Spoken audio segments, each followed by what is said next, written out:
Welcome to Fired Up, your source for conservative talk and today's snarky spin, where we dish out the news with a side of sass. I'm your host, Captain Obvious. In today's episode, we'll dive into the political circus where J.D. Vance gave Tim Walz a masterclass in how to lose an election. Or was it the other way around? We'll debate. But in my book, Vance kicked some tail. Then we'll explore FEMA's creative accounting practices because who needs oversight when you're playing with taxpayer money, right? But hold on to your wallets, folks, because California just said, hold my craft beer, and decided to one up FEMA in the fiscal irresponsibility department. Dear God, William, learn how to speak. We'll also ponder the age old question: are Latinos a monolithic voting bloc, or do they have individual thoughts and opinions? Shocking, I know. I'm Latino. Maybe we aren't monolithic. And by the way, Oregon's having a Captain Hindsight moment, realizing that maybe, just maybe, legalizing all drugs wasn't the brightest idea. Who could have seen that coming? Oh, right, everyone. And finally, we'll take a look at Doug Emhoff's journey from Hollywood and Wall Street suit to, well, let's just say he's not winning any Man of the Year awards. So buckle up, Buttercups. It's going to be a bumpy ride through the absurdity of current events.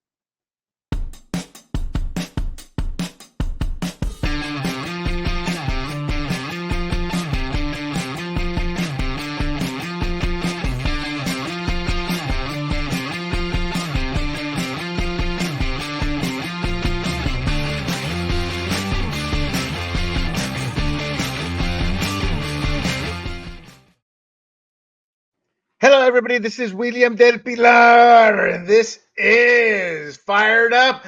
And boy, have I had better days with the openings. Well, let's welcome our crew, and it's a blast from the past. We have our regular here, Mr. G. Mangani, and we bring back one of my favorite guys. I really like this guy. He is, to me, this man should be doing much better politically. And if the CAGOP had any kind of brain, they would help make that happen. Welcome back to Mr. Craig J. Deleuze. Craig, it's great to have you back. And tell us a little bit about yourself, sir. Well, no problem. It's always a pleasure being here with you. Name's Craig DeLuz. I have been involved in politics for about 30 years. I am the host of, or co-host of, The Rundown, which is a political, mostly Second Amendment, but we talk about Second Amendment and conservative politics program. Monday through Friday, airs coast to coast. Just check it out. Wherever you get your podcast, you will find it. And regular, as I like to say, card-carrying member of the vast right-wing conspiracy. I know. The sad thing is you even say that jokingly and they're all taking you seriously on the other side. So let's get right into it. Our first topic, I think, is we're going to wrap up the the debate. And Craig, we had a live stream. So G and I gave our thoughts on the live stream. But real quick, what are your initial thoughts of that debate? Uh, how do I want to put this? I knew that Tim Walz would do poorly. I didn't know he would do that poorly. I knew that JD Vance would do well. I didn't know he would do that well. In the end, I don't think that it moved the needle with anybody who, I mean, if you were going to vote for Kamala Harris, you're still going to vote for Kamala Harris. If you were going to vote for Donald Trump, you're still going to vote for Donald Trump. But I think in particular for those voting for Donald Trump, you feel a little bit, not a little bit, you feel a lot better about the choice for vice president. Right. And for those who see the title there, from hillbilly to hilltopper, Vance shocks lives, Waltz camp suffers Shapira FOMO. And for those older folks, FOMO, the fear of missing out. In full transparency, I had to look that up. Okay. So some numbers here. CBS News. Now these are what makes this interesting is there are two outlets that are leftists or lean liberal hard, to be polite. CBS News polled it at 42% thought Vance won, 41% favored Walz, and 17% called it a tie. There was an online poll that Vance received about 11,300 votes, and Tim Walz garnered 7,200. To me, that's an important take there because those are actual people. Well, no, it's an online poll too. It can be cheated too. It's And motivated by whoever sends people there. What I'll tell you, what I look at is I look at how the pundits immediately responded, and they either responded with Tim Walz was not prepared. If you watch CNN, they were like, Tim Walz was not prepared. Whoever prepared him didn't do a good job. Or you had the MSNBC crowd who basically were like, well, JD Vance, he's really slick, and he lied. And that's how you know he won the debate, because they're making excuses for why their guy lost. they always go to the he lied, whether he lied or not. CNN was like CBS, 51-49. But there was a CBS News poll with YouGov that had Vance at 42. Oh, that's a 1%. That's the same one. But most polls, and I did hear this even with those who said Waltz lost, that people said they both improved their favorability ratings. I don't know how much to believe from Waltz, but for Vance, it was exactly opposite. So let's go to their performances. My final thought on Vance's performance, and Craig, I want you to give you can take more time with this. It's just G and I already talked about this before, but I thought I went in there angry after the debate at Vance. I wanted Vance to go in there like Mike Tyson did to his to his opponents in his early years. And when I saw this nice guy, I was like, no. And then I saw some missed opportunities. But then listening to some of the analysis, rewatching aspects, I guess I was completely wrong. I didn't look at the bigger picture. I thought Vance needed the human. I mean, I agree with Vance humanizing himself. The jabs he took were a bit intellectual or soft. I thought he came out the winner in the bigger picture. And we had a Florida strategist on, Craig. I'd like your take on this as well. He said that, look, this isn't going to move the needle, but it could move 10,000 votes in Pennsylvania, 20,000 in Michigan, 15,000 in Wisconsin, and look at the margin of error in those states. To me, that's moving the needle, but I got his point. You're not going to see this massive shift, but you can see the shift where it counts. So Craig, what were your thoughts on Vance's performance? Well, it's kind of like if you ever watch boxing, if you ever watch Floyd Mayweather and you watch his Oh, yeah. fights, they are the most frustrating things in the world to watch. But you know what? He uses the technique that he needs to use to win. And that's what we're talking about here. I would have loved to have seen Vance come out and be super strong on pro-life. But you know what? That wasn't who his whole goal going in was. I need to reach undecided voters, in particular undecided female voters, right? They've made him out to be a demon, so he has to personalize himself, right? And his other goal was he needed to make sure that he tied everything that's going wrong in America to Kamala Harris. You notice every time he kept coming back about where things were, he kept talking about the Harris administration. And once Tim Walz didn't question him on that, now she owns everything. Everything that Jim Vance, that JD Vance talked about, she owned all of it. Right? He had Right. specific goals that he wanted to accomplish, and he accomplished those goals. Those goals were not, quite frankly, to win favorability points with the base. They already have the base. He didn't need to win those points. He needed to win some of those other points, and I thought he did really well there. In terms of your point about not moving the needle greatly, but we're talking really. I mean, let's be honest. There are certain states that are red and certain states that are blue. And that's just that. It's about the undecided voter in the swing states, and those numbers are very, very small. So those people are still trying to find a reason either to vote for or to vote against one of the other candidates. And what he didn't do was he didn't give people a reason to vote against him. In fact, I think against Donald Trump, he actually gave people an opportunity to vote for him, in particular because he took Trumpism and he intellectualized it in a way that, quite frankly, with all love and respect to Donald Trump, in a way that Donald Trump just couldn't do. Oh God, Donald Trump infuriates me when he debates because, as I was telling G when he was debating Kamala, well, I'm like, don't go for it, don't go for the low hanging fruit there. I go, that's Eve's apple right there when No, she no, no, mentioned no. rallies. It reminds me of Knew he was Star gonna Wars. fight. It's a trap. Yeah, yeah. So, Craig, before I go to G real quick, because G, same Yeah. question for you, and this is just humor here. Vance kind of left he kind of became a meme with his that one side look. I've seen a lot of memes with that one little side intellectual look, and I just found that humorous. Oh, But he doesn't it look was bad. hilarious. It was like, y'all are getting this, right? Y'all are getting this, right? Exactly. You know It's this is breaking gonna the be in a fourth wall commercial, look. right? You know we're gonna meme this, right? It was like, it Yes. was one of those like, I got him, right? Yeah. For some reason, I thought Warner Brothers, one of the cartoon type characters. Oh, Gee, oh, what were your oh thoughts? yeah. Bugs Bunny, like, Yeah, exactly. Gee, what were your thoughts on Vance overall after a few days to look at it and Yeah, your Warner Brothers just to go moment? back to the poll thing, Frank Luntz, he had a undecided voter panel, 12-2 Vance won, right? So that's like the instant reaction of people rather than some polls of you don't know where they're getting their people from. But going back to Vance, you know Hold who on, Gee, won. what was the number he said? What was the poll result? It was 12-2. So it's Frank Luntz. Oh, He's you know who he is, right? yeah. Yeah.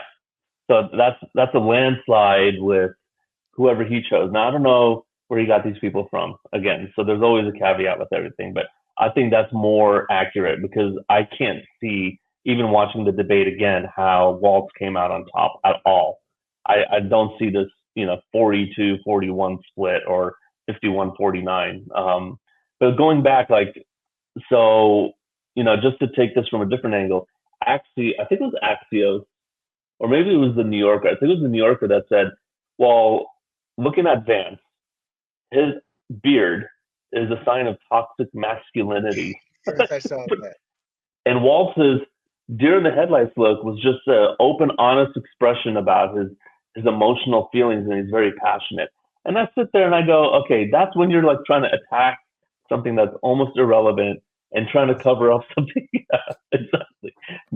I had to hold it in, just reading the article, but Vance mopped the floor with him, and I do think it moved the needle. Like I said on I believe it was Tuesday night, and moved the minute in hand one tick over towards Trump. If I might, Gotcha, if man. I might add, one of the things that I tweeted was someone's gonna have to start a GoFundMe for JD Vance because I think he's gonna be accused of elder abuse on national TV. You know, To that point, I do have do a you, question on that. The beard. let me just one real quick thing. Do you know how far apart in age Kamala Harris and Tim Walz are? 6 months. 6 months. They look like a generation apart, but 6 months. They're both Hey, I kids. get it. I get it.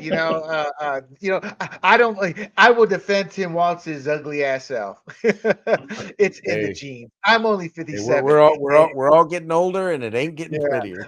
I have a question for you, Craig, because I always joke with Craig. When I first met Craig, I was like, man, that guy's just too good looking. Then he's well spoken. And no, not because you're Italian and black. Just, he had the look that, no, baby, I don't want you talking to him. So when you hear over the past year, Craig, and Craig, you're Hollywood. I mean, so you know what I'm talking about. And I'm not trying to embarrass you, but when you hear this talk where we're going to talk about Doug Emhoff too a little bit later. I mean, they're showcasing these men as that is today's masculinity. I mean, you are what I would consider today's masculinity. When you see something like that, what goes through your mind or You know hear that? what? Right? What I will say is this: is that it is all part of the feminization of American males. It's happening in education. It's happening in pop culture. The reality is that you look at, it's almost like everything that is associated with men and masculinity is bad and evil, and everything that's related to feminism is good, right? And I'm like this, you know what? It's good for women to be feminine. It's not good for men to be feminine, right? I'm I agree. tired of them holding up beta males like Doug Emhoff, like Tim Walz and saying this is an example of what a man should be. No, it's not. No, it's You know, not. I'm and sorry. yeah, I mean, I'm 5'7", cute is the best I ever got. Never, man. You're daringly handsome and all. But I look at this and I'm like, man, boy, I'm a masculine, governor here compared to these guys. So you're right.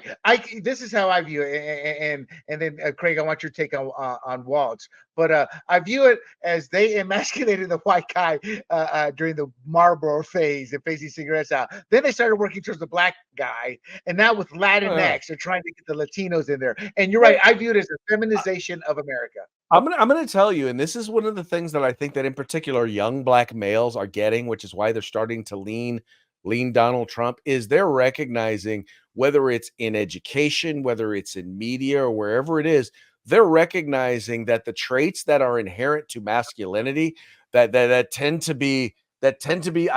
to identify them. I mean, we're talking aggressiveness, competitiveness, all those things are deemed as bad and evil. And whether or not the left recognizes it, they literally are trying to demasculinize or feminize not just men, but the people who are recognizing it the most and are suffering the most are black men in terms of this. And that's the reason why they're starting to turn their back. That's why they turned their backs on Hillary Clinton, and that's why they're turning their back on Kamala Harris.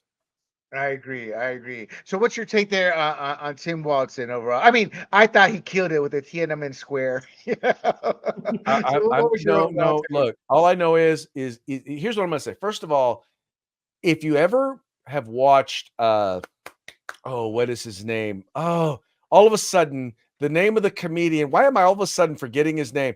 But the guy who comes in. Oh God, I cannot believe it. I'm like Don literally Rickles. had his name. Don I'm sorry. Say Rickles. it again. Huh? Is it Don Rickles?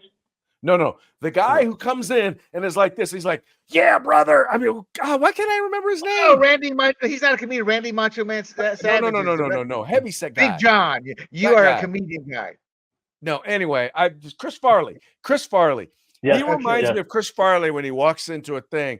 It's like it's this fake energy. It's like I'm gonna pretend to be, and he's like gets out there with his spirit hands, and I'm like, that's not masculine. That's not manly.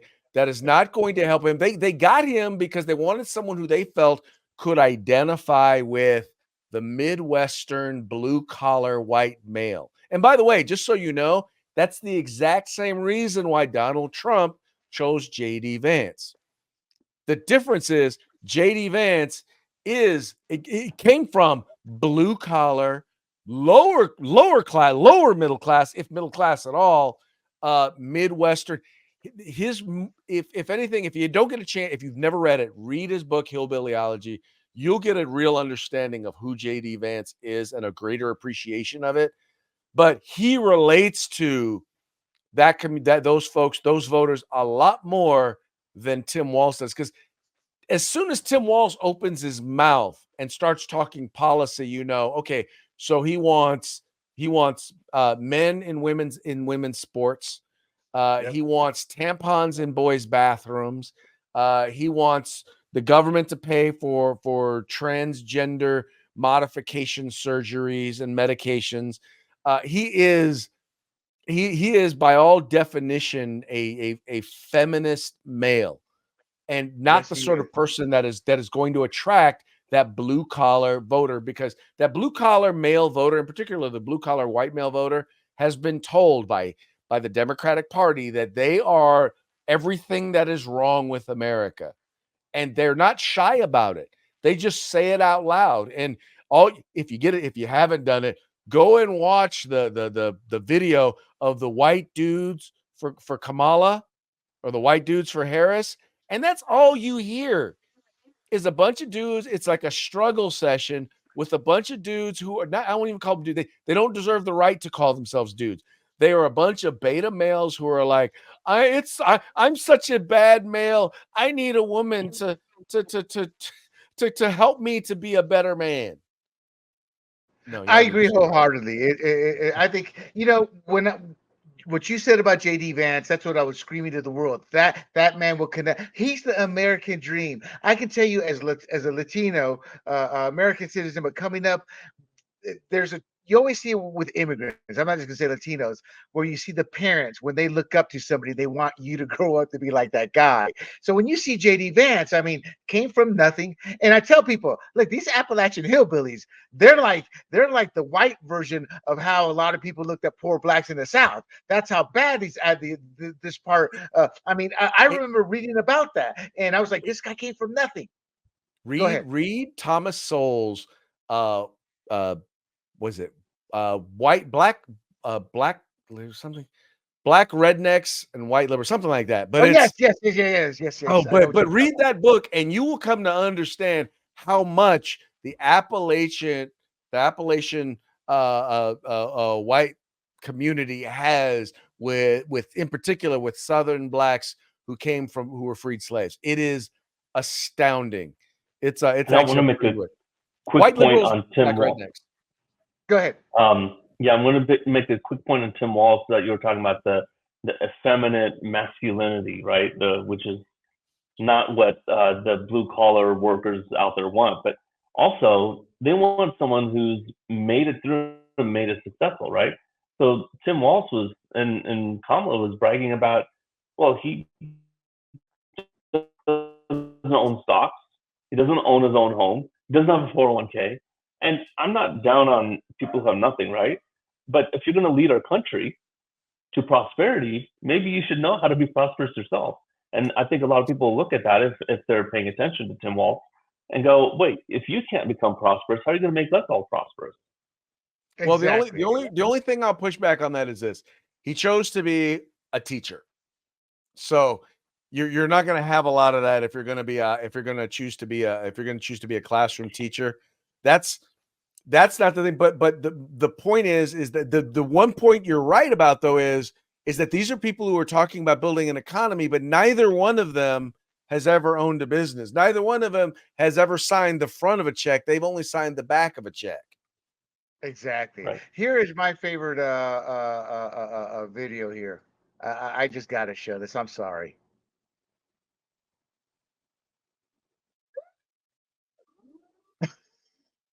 Oh, that's the wrong one. I apologize. They, uh, they, uh, there's one What is out he? there. Did he not tuck properly or something? What's Exactly. going on Well, there? there's one out there where he tucks and a Tampax box comes out. I thought that was the one there. But the problem, my point is, he's become I mean, for all the hate towards Vance, he's Mhm. not seen as a joke. He is No. seen as a serious individual, hated, but not seen as joke. Okay, so let's keep moving here. uh, the social media, they saw Vance as a winner. They saw him as more engaging and effective. My point in here is they saw Vance as addressing their voter concerns. We don't need to dwell on it, but because I think it goes to what you said, Craig, in terms of you didn't use the term intellectualizer, did you? He kind of brought Trump's points up to a way where people could understand them more clearly and more fluidly. That's what I got out of addressing the voter concerns. G first, then actually Craig on that point. Well, it's funny because I heard someone say, "Well, he speaks at do you talking about Donald Trump? He speaks at a fifth grade level." I'm like, but you realize the average American reads at a sixth grade level. The point is he's talking where people are at. That's why people that's why people recognize and they can relate to him. I said, but what JD Vance does is he helps those of us who follow politics and who follow policy. He helps us to understand that there is a plan, there is a rhyme, there is a reason behind the madness. All the thing, it's all part of a plan. And Donald Trump wouldn't take, and mind you, he was granted by his family a couple of $100 million, but he turned a couple of $100 million into several billion. So, regardless of what you want to say, he's demonstrated success in business. And by the way, he's also demonstrated success in the White House. And that was one of the things that JD Vance just kept going back to, He kept comparing the records, the Harris administration versus the Trump administration. I mean, talk about a guy who is laser focused on what his job is. That's who JD Vance was in that debate. I agree. And G, your thoughts on that? yeah, And to add to some of that, I was watching this guy who was talking about debate prep, right? And it wasn't just about debate prep in the last week before the debate, but just a lifetime of it. And JD Vance went to Yale, and this is his wheelhouse, right? And when you debate, you know you have 2 minutes, you have 1 minute for rebuttal. You know that you can't wing it. Every word has to count, and every word has to be understandable. So you don't have a word salad, which I think Tim Walz had a few times, just a total word salad that he got mixed up in his head. But JD Vance, every single word had intention, and it was very clear-headed. I think everyone could follow along with it very easily. And what I thought was really interesting is he was ready for that fact check. I think he was totally ready for it, because when you look at exactly how he addressed it, how he talked over them, and then he just went through his list. I mean, he was cut off, but he put out there what he needed to in about 6 sentences, right? Right. And In it was fact, very easily understood. I think he was Let's ready get for into every potential fact check. And Yeah. like I said, what I liked was, first of all, he answered every question. How many questions, I just to this point, how many questions do you think Tim Walz actually answered? Oh, I don't think he answered one question. He actually brought up his talking points, but did not answer a question at all. Yeah, but that's one of those. It sounds like a hard question until you think about it. Yeah. So real quick, guys. Well, not real quick. I mean, the question in regards. So the media bias. We all know Margaret Brennan fact checked him. The rules were there was not going to be any fact checking. Vance began to defend himself, and then he started to defend himself correctly. At that point, they saw what was happening, so they muted the mics. And but the deed was done. It made that became part of the talking points the next day. To me, it was like CBS trying to help him. You screwed him. The political implications of this. We'll start with you, G. The Trump campaign and allies have already started using this as clear evidence of media bias, and I think it also helps him with. I'm not going to do another debate. Should this become a bigger part of his campaign trail to show how media is out there? I mean, it worked in 2016, but is it an old trope he should just use here or there, or should it be part of his tactics now? No, I mean, he should absolutely use this, because, the conservative side is not given a fair hand. And I'm going to steal this from Dan Bongino, because I could easily take credit for it. But he says campaigns are snapshots and sound bites, right? Pictures and voice, right? What you hear. And when you think about that whole debate, you came away with 3 things. 2 of them self-inflicted, and one based on the bias, right? So it's the fact check and the reverse fact check that JD Vance did. That was the media bias, but the other 2 were self-inflicted by Walz, right? Him dodging the fact that he lied about Tiananmen Square and he just called it, just a knuckleheaded move. And the other one was on Friends of School Shooters. And he was given 2 opportunities to correct it after the debate. I believe it was the next day, or not. Actually, one that night at the pizza place, and then the next day at on the tarmac. And he couldn't articulate what he meant by that. I mean, if he meant to say, and he just misspoke, I became friends with the victims of the school shooters. Okay, we can all go, okay, you just misspoke, not a big deal. Okay, let's just focus on your lie in Tiananmen Square. But he still wouldn't elaborate. He just said, look, everyone's a person and blah, blah, blah, and word salad. And it's like, you're taking lessons from Kamala Harris, aren't you? if I can add to that now contrast that to when they confronted JD Vance about the statements that he made about Donald Trump, and JD Vance said, I was wrong. Exactly. Yes. One person, he owned being wrong. You're right. He owned it. And you know what? Here's the thing I know about the American people. Yes, the American people like to see people rise. They like to see them taken down.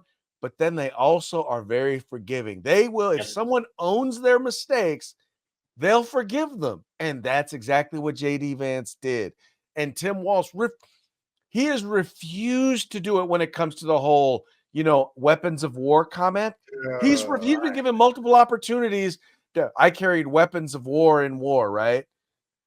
he's been given multiple opportunities to say, yeah, you know what, that just But see, anyways, I was making a you know, political with the point the and the, I uh, the messed up. PTSD, the PT, he also did the PTS. There's so many. The guy would just be a freaking apology machine, if you know.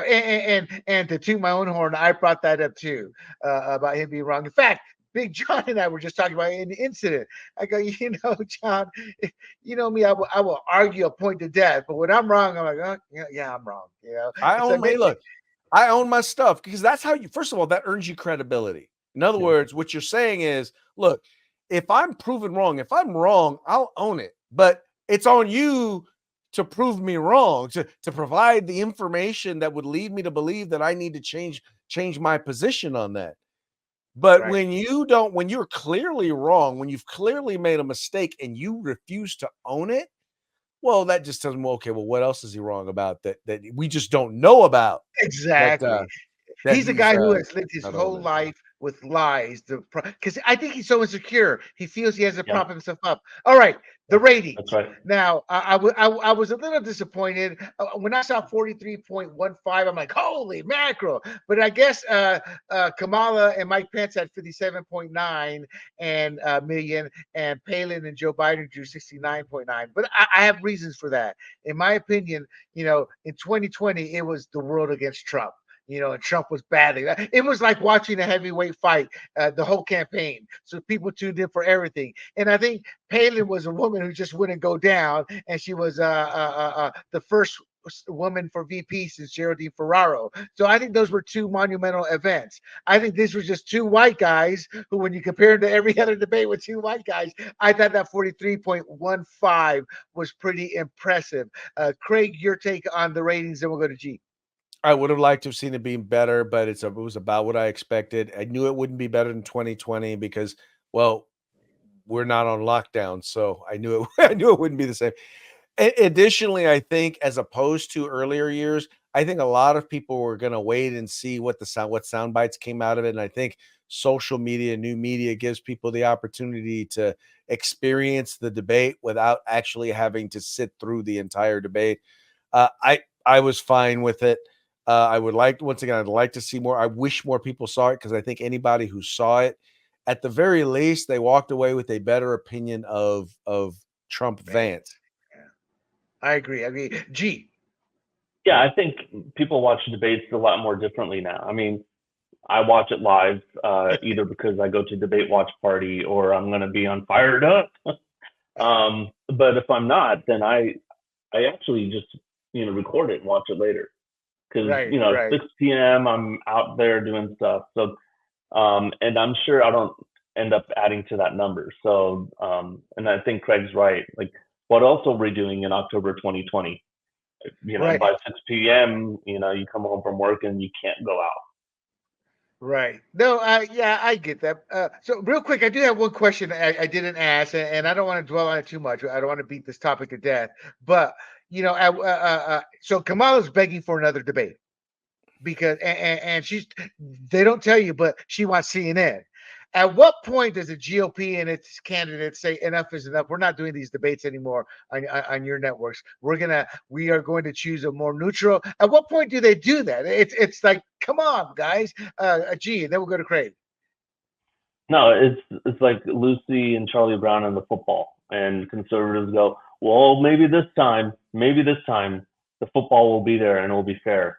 And that CNN actually back in June, they were actually all right, But no, I think doing what Elon Musk did with Trump and having a X stream, having a debate online would be really interesting. And that I think both would have to agree to it. I don't think the Democrat person would ever agree to it, and that might be full of traps as well. So yeah, there has to be a fair network out there. I think Fox, if they hosted it, they would try to be fair because they get all the hate. So yeah, no, I get it. And I Mr. Craig. agree. Yeah, I don't think you go back to any of the mainstream networks. I think they've proven themselves to be unproven. Even, I mean, at least there wasn't fact checking during the CNN debate. But even if you just look at the questions that were asked, were all the sorts of questions that Yeah. liberals think are important, not the questions that conservatives think are important.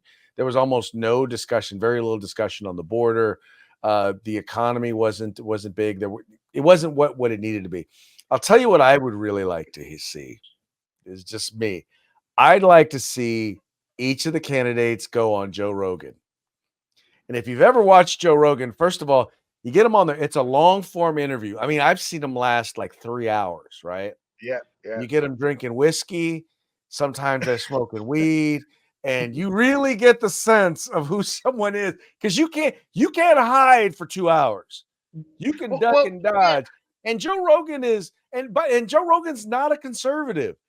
He's pretty middle of the road, kind of libertarian, actually liberal leaning, but he has a disarming quality that will bring out who they are. So if I had if I could do anything, I'd like to see each of do all four of them. So Go so on so Joe our Rogan. so our producer said that Rogan said he'd never have Trump on. Rogan's more of a Bernie guy. I used to argue with my producer a He lot would about Rogan if Rogan. Rogan had the opportunity to have Trump Oh on, he yes, he would. would do that. He would do that. He would. But He would do it in a heartbeat. Now, he wouldn't put up with Trump's crap. He'd be like, "No, come on, man. I don't Come think on." so. Joe Rogan's pretty good at letting him talk, and there's Yeah. something about our last guest actually had a 30-minute conversation with Trump, and it validated what I always thought. He's likable. Mhm. But real quick, Craig, you do know that Tim Walz's daughter has been involved in politics and is an activist, right? Did you I know did that? not know that, no. Here she is.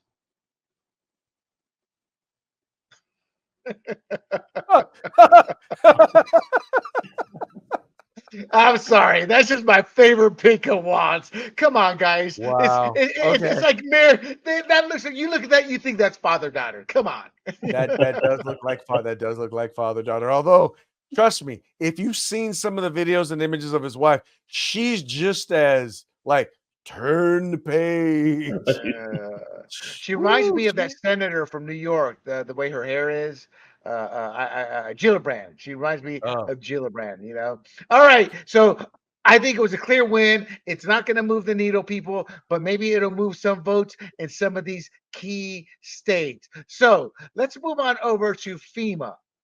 And FEMA, woo, you talk about a tough situation politically they're having to deal with, and I say that because FEMA's taxpayer money sinkhole on the brink of bankruptcy, and then we're going to talk about California as they say, hold my beer.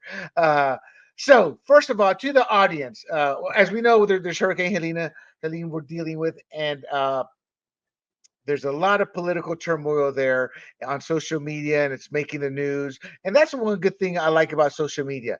They are exposing the control that government uses that to me actually helps. I mean, we are not stupid. If people are used to, Pete Buttigieg, how do you say his name? Buttigieg. He came out and said, "Don't use boot your drones. edge, Don't use edge. don't use your drones." And I'm like, use your drones. They've already helped save people, and they're not stupid. They see the helo, they'll move the drones. But it's like the government is more concerned with, hey, we're okay if you die as long as we have control of the airways. But FEMA stands for the Federal Emergency Management Agency.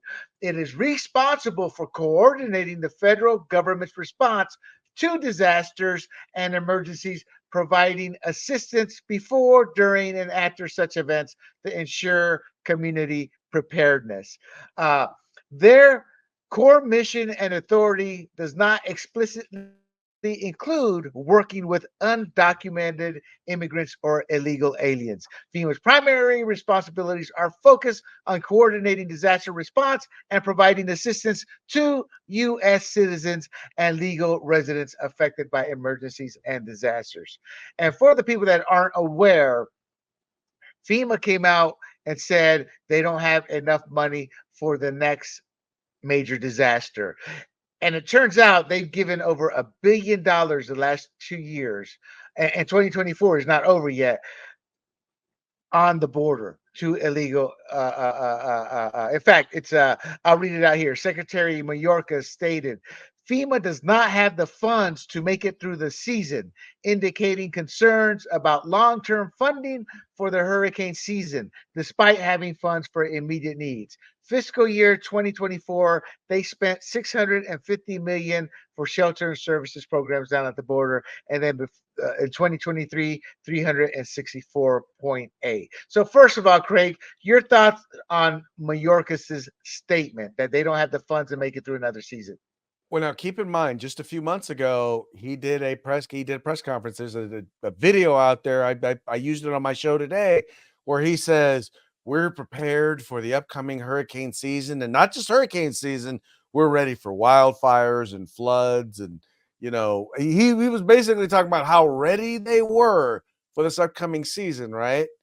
Right. And then all of a sudden, we have one hurricane, and they've run out of money. Well, which is it?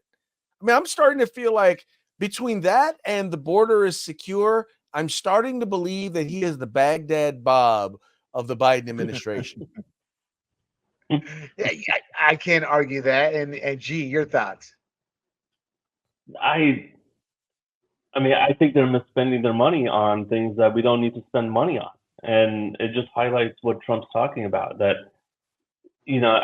Lorena Gonzalez, she's a local San Diegan. I don't know if you saw her tweet, William, but she said they don't drive up rent and home prices. And I had to respond to the tweet. I'm like, that means they're not living in homes? Where are they living in? Canyons? You got 15 million people living in canyons? No, they live in homes. That increases demand for homes. So that, FEMA's also diverting their money to help them find housing and all that. So it's mismanagement at the federal level. Gee, if I can touch on that just real quick as well. Keep in mind, they're not just, first of all, you take, for example, Springfield, Ohio, right? You had 20,000 people, for Haitian immigrants, dropped into a town of about 50,000, right? And when they were dropped in there, they were given federal dollars to help them buy housing. Now they're competing with people who live there who don't have those federal dollars. Right. So simple supply and demand. You've now increased demand because you now have more people seeking it with more dollars seeking it. How does that not drive up the cost of a place to live? It's not rocket science. It's Econ 101. And by the way, Biden administration has actually admitted that yes, it does increase the cost because of the report that they put out. Yeah, I think Mayorkas should have been fired a couple years ago. To be quite honest, people, I just don't see him as being anything of use. So California says, "Hold my beer," and we always like to have a California angle. And the reason I say that is we're dealing with our, FEMA has lost it here with the illegal immigrants down at the border. We're giving an estimated 1.2 billion to approximately 3.1 billion for Medi-Cal because of illegals, and that's just that. We have a deficit of 32 billion. I saw one report 73 billion. So we have our own issues with this. We have unfunded deficits. The state says it's 186 billion. Unfunded deficits being pension deficits. I have seen reports as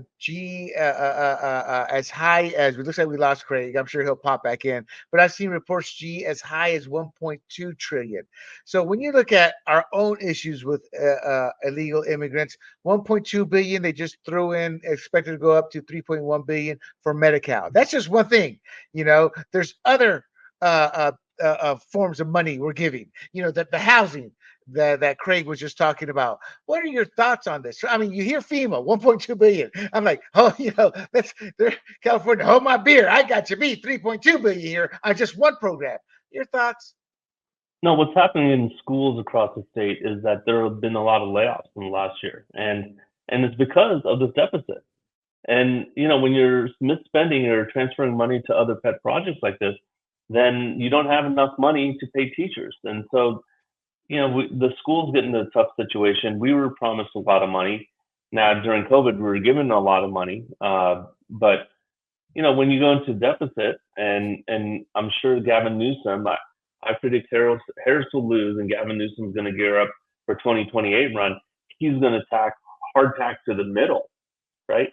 So he's going to all of a sudden become concerned about the deficit in California and make some changes. I know he's vetoed a lot of um, bills related to illegal immigration in the last 6 months in preparation for his run.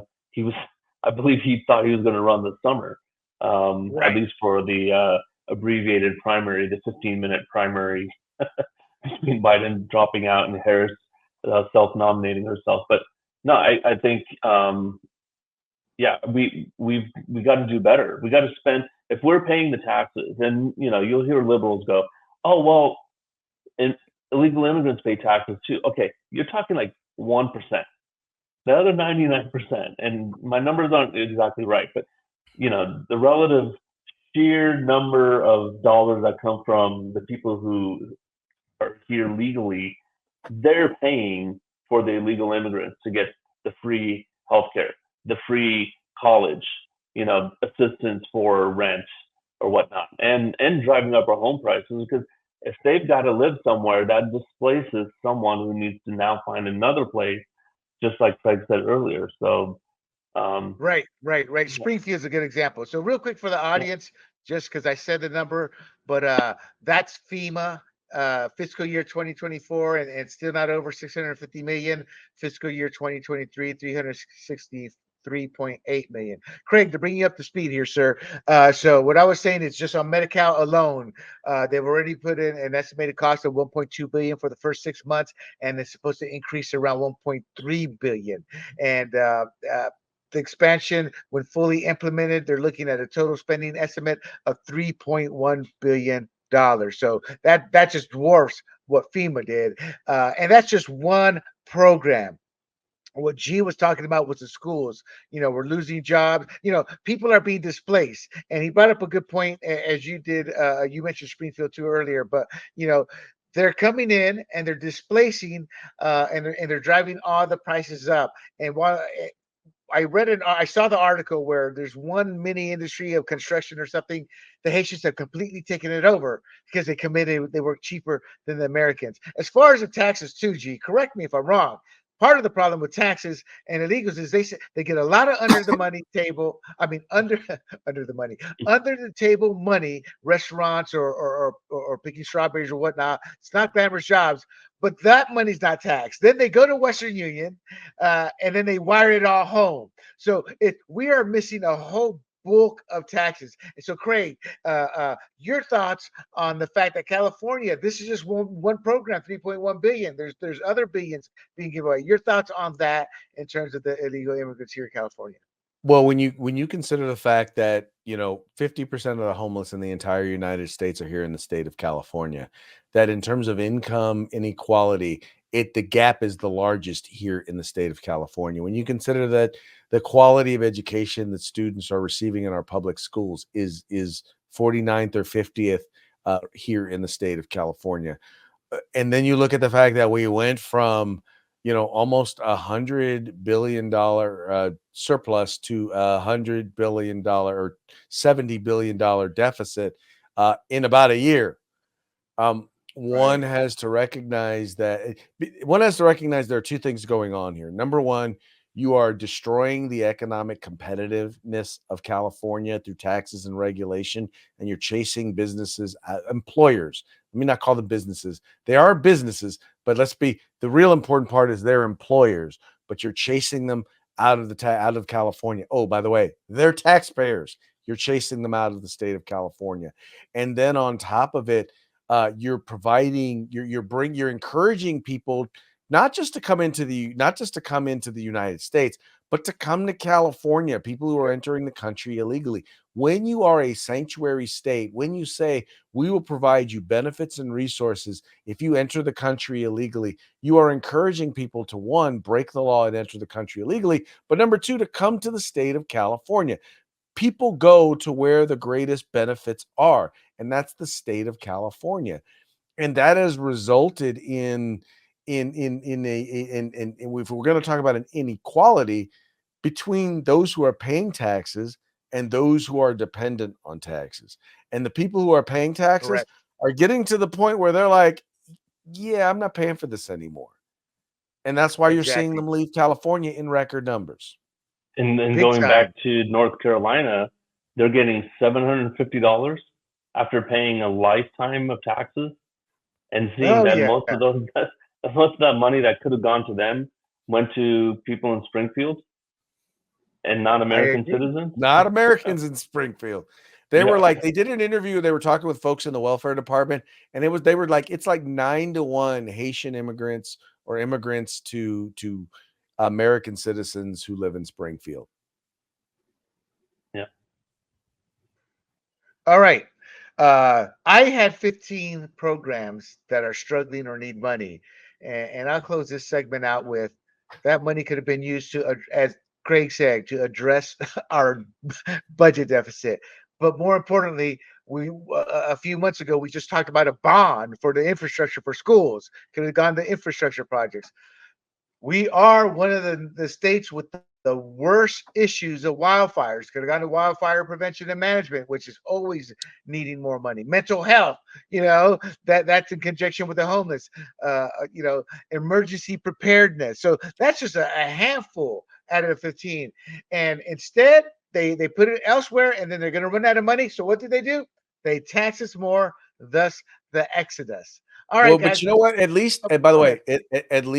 at least illegal immigrant inmates can get a sex change. Oh my God. Oh, I'm sorry. I do have one question. It's a political question for both of you guys. Uh, why can't the CAGOP capitalize on this ugly truth? And how do they get the message out? Is it a lost cause where we're seen as having no compassion? Craig, you go first. Well, part of it is that the media is not going to they're not going to report when people talk about it. They're not going to report what Republicans have to say because in their estimation, we're irrelevant.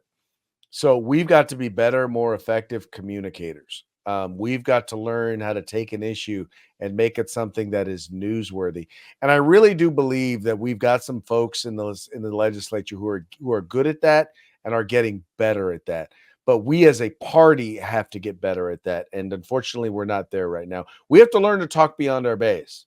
And until we learn to do that, uh, we're not going to be able to take advantage of opportunities to message like this. No, I agree. G. No, I think we're isolated in our different cities.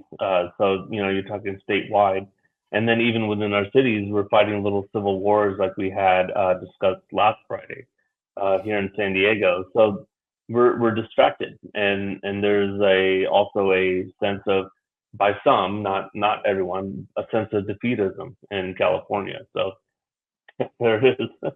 Yeah, I get that. And it's sad. It's a cartoon, but the truth of the matter is that is what's happening. And you know what? If a liberal sees us doing this, they're so vile. They have no compassion. I'm like, what about the compassion for the people who are being displaced, for the people who lost their homes, for the people who pay taxes? My belief is we're like an airplane. When that stewardess, as they give you a thing, you got to put the gas mask or the gas mask, yeah, the mask on first. The gas mask. You got to put the oxygen mask on first. Oxygen is a gas. There you go. Well, no, you're 100%. He's 100% right. It's you got to put your mask on first, and then help the person next to you. Because if you don't, you pass out, and then both of you wind up dying. And that's the thing that people don't understand is if we don't have a strong, vibrant economy and a people who are strong and together, then how do we take care of anybody else? And these folks, I mean, I don't know why they don't get that. Yeah, I was looking at some stats about Katrina, and I think it was 14 to 1500 people who died in Katrina. I think we're going to be approaching a number similar to that. I mean, I saw this person on X, and she was saying that she was seeing bodies being washed up on the riverbank. I mean, it's sad, and they were saying Sandy was the second most deadly hurricane, but that was like 220 deaths. Mhm. So we're already beyond that right now with Helene. Right. Guys, I apologize. I don't know what happened. It's just boom, something went wrong. But Hey, the internet gods don't like conservatism. That's what it is, man. They're yeah, trying to shut yeah, us down. they did not like that. Okay, so let's move on to our next topic. And to the audience, you guys are in luck. Salsa, swing states, and stereotypes, a spicy saga of wooing Latino voters. And you're in for a treat. Órale! We got a black Italian and an Indian to tell you if Latinos are monolithic. It, How it, diverse are it, we? I would be an Indian Canadian American because I was born in There you Canada go. but grew up here. Okay, so Latinos, they keep saying Latinos are the future, Latinos are the future, and the way they're importing us, I can't argue, you know. Importing. They're But importing. on a serious note, I come from the South, and Mhm. I do have political discussions, and I have had this discussion with some of my friends who are black that I grew up with, and I always chastise them. I go, "Have you seen how many abortions, have been happening?" I go, "You guys have decimated your own population, and Democrats are okay with that. And instead of helping you as they keep saying they want you, and you guys are on board with the decimation. So what are they doing now? They're bringing us Latinos in. We don't have a Planned Parenthood on every corner. And in black neighborhoods, they don't. But you guys get my point. So that's one thing that's frustrating to me. That's not on topic here. But when I saw that, it just irks the hell out of me. And I never realized how much of a pro-lifer I am. I do believe a woman has to have the choice, but I believe we have done nothing to educate that woman to the pros of making the right choices. And it's decimated the black community, and now they're importing us. Now, where they've gone wrong is they have assumed we're all one and the same. And honestly, that's on Nixon. The check off box began with Nixon because people don't realize Nixon, well, Democrats have the black vote now. We need our own minority vote. So the story goes. I don't know how true that story is. That's how it was always told to me. But laying that land, putting that lay of the land out, Latinos have shifted. Nixon and the Republicans. They lost the Latino vote too along the ways. But so Kamala's doing a very, very heavy investment through advertising, organizing. She's going to the Latino events. She's leveraging popular Latino stars. She's doing everything that's traditional. To me, that doesn't really reach us, but kind of it's like that bomb that just tries to hit everything. Whereas I think Trump is doing it smartly. Uh, Economically, because we're not, in my eyes, we're not monolithic, and we'll get to that in a way in a bit here. But I think him using the economy, because it's not because we're Latinos that works for us. I think deep down, whether you're Latino, white, black, Asian, or whatever, when you, especially in today's time frame, we are having the kitchen is the kid. I always screw this up. Is the kitchen table politics? We're having that talk, and that's a talk based off economics. Babe, we're gonna pay this bill first, then we'll pay this one on the second. Demand for payment, and I think Trump's using that smartly compared to Kamala. And Trump's poster suggests that the Latino voting patterns align. It says more with white voters. I think just working class Americans. See, that's the other thing I don't like. We always put it in color. To me, it's not white voters. I think that they're aligning more with working class Americans, people who don't have a million in the bank, where they're living check to check. Which strategy works best? The traditional, we're going to bombard them approach, or Trump's economic approach? No, in the end, just like James Carville told Clinton back in 1992, is the economy's stupid. And all of that other stuff, I think most people view that as pandering. And there's a way to do it without pandering, but the way Kamala's doing it, it just feels like pandering. I mean, you go to one city, you have a black accent, you go to another city, you have that Hispanic accent, and then when Oh you're God, with a yeah. bunch of white people, then you have your normal California accent because she's from San Francisco. But when it just seems fake, right? And what works, if you want to do that, is really spend time with the community and talk about what does matter. Latino voters, I think, by and far, are more pro-life, right? And so you just talk about, well, they're concerned about having big families and taking care of their children and all that, and that's not pandering. When you go around and say, "Ole, I got my big hat," underlay, you're like, "Oh my gosh, you're just making a fool out of yourself." She'd get more respect if she came up and started with essay. Craig, your take. Here's the thing. So I remember, so my son joined a Latino fraternity, and he actually participated in the Latino graduation at UC Santa Barbara. And I remember they had a couple liberal speakers, and they had one of the people they had was a transgender influencer or whatever. And I just remember I'm looking at this crowd and I'm looking at these guys, these vatos who had, their Sunday best jeans on. They got the cowboy buckle, they got the cowboy hat on, they got the boots on, and they're looking at this trend like, what's the wrong, Mija, what's the wrong with that woman? Why she look like a man? Right? There was a commercial that I saw with Kamala Harris and her and the whole transgender drag queens, yada yada. I'm like, all you got to do just translate that commercial into Spanish and put it on Spanish media because Yeah. they're very. I mean, I'm just gonna say they're very traditional. They're Yeah. like they're most immigrants to the United States are very very traditional, right? But That's not nothing unique to Latinos or to Haitians or to Indians or any. They're like, I'm sorry, no, that's just no. I think it's time to play to that. I think it's time to focus. You're right on the economic message, but I think it's also important to say, look, liberalism, progressivism has jumped the shark, right? They have gone into the absurd, and it's time to start to point out the absurd. And when you can point out the absurd and you can put Kamala Harris's face on it, like right there in the middle of it, I think that wins you votes. I think that gets people saying, you know what? Or when you start talking about the fact that they are literally advocating for books in schools that are basically pornographic, and you start pushing stuff like that, and you start tying stuff like that to them. These are the sorts of things, the sorts of traditional issues that I don't care what race you are, I don't care what country you come from. You're like, my kids are my kids, and no, you're not going to do this to my kids. And I just think that right. those are the sorts of things that we need to be leaning on, because it's, once again, this is not the religious right versus the religious left. This is not, this is literally, there is a cultural extremism, and conservatives are not the extremists in this thing. They're not. And that's why you have guys like Bill Maher and Elon Musk and Matt Taibbi. These are all people who are like traditional, old school conservative, I mean, liberals, who are like, wait, come on now. Look, you guys have jumped the shark.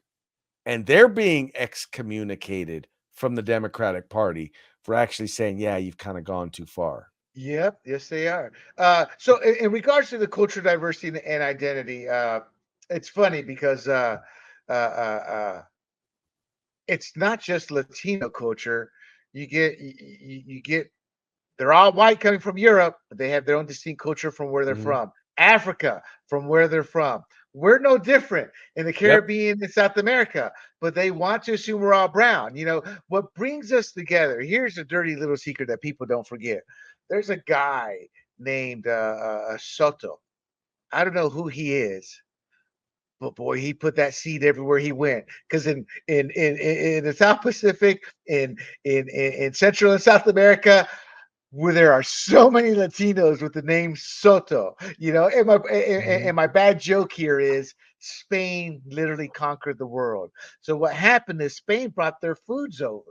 And people don't realize this. So a lot of our dishes are the same, but yet they are radically different because the base is the same, but we use the ingredients that were around our regions. So you'll have variations of similar foods. So foods really bring us together, and maybe that's part of it. But we have a lot of European and Mexican. People forget there's a lot of they see people crossing the border, a lot of short brown. They don't see the fact there's a lot of whitish, Angloish, a lot of not brown, but in between with French, with Spaniard.